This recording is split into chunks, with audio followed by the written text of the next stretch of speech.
Welcome to this segment of 5 Minutes with KeRusso. Have some really good stuff for you here.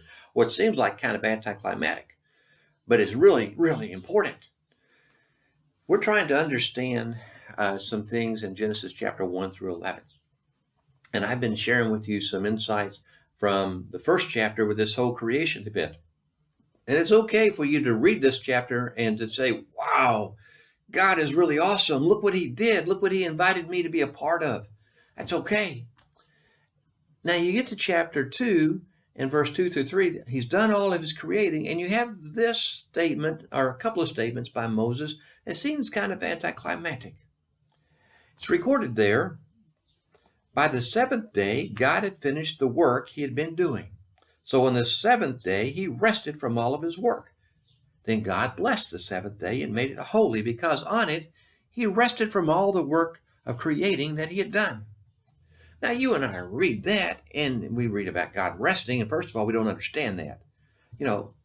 Why does God need rest? Did he need to sleep? All he did was speak, and things happened just like that. Why did he need to rest? Well, this rest is a different thinking than what you and I think of. It means God ceased. He stopped. He stopped all of his creating. Well, why did he stop it?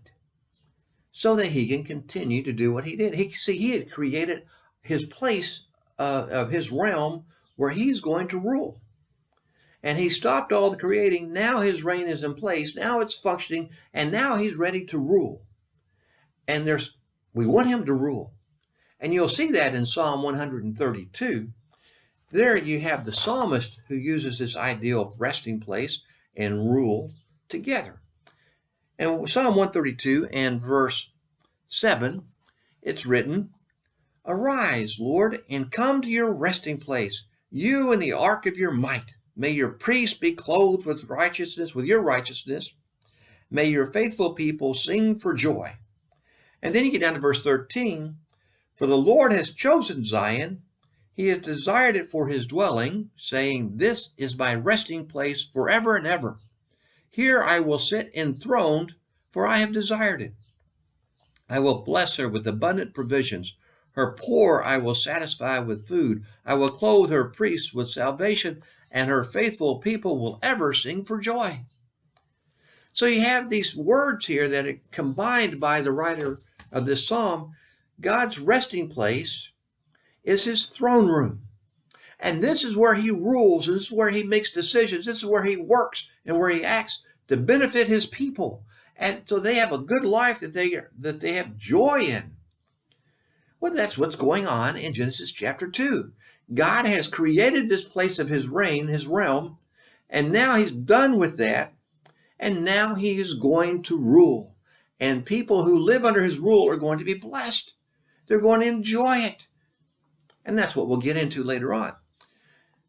Now, in Exodus chapter 20, God has pulled Israel out of Egypt, and Moses is writing to them, and they're meeting God at the Mount Sinai, where God gives the 10 Commandments to Moses.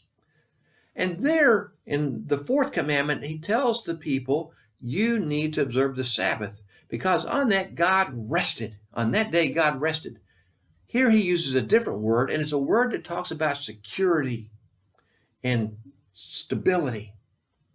And he'll use that word several times, so the writer will, and Moses will, and other writers will, that when people enter God's rest, when they enter into his realm and submit to his reign, they have security, they have stability, they have freedom from their enemies.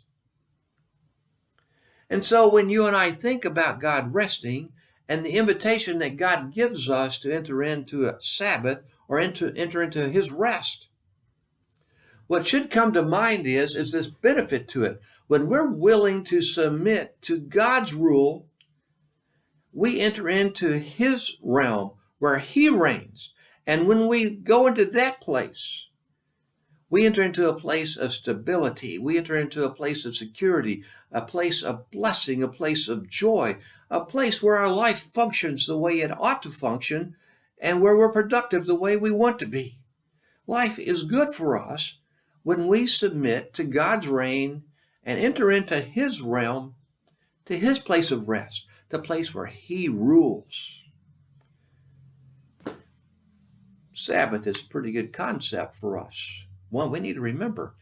When people observe the Sabbath, they're not just refraining from work. They're remembering that they live under God's reign in his realm.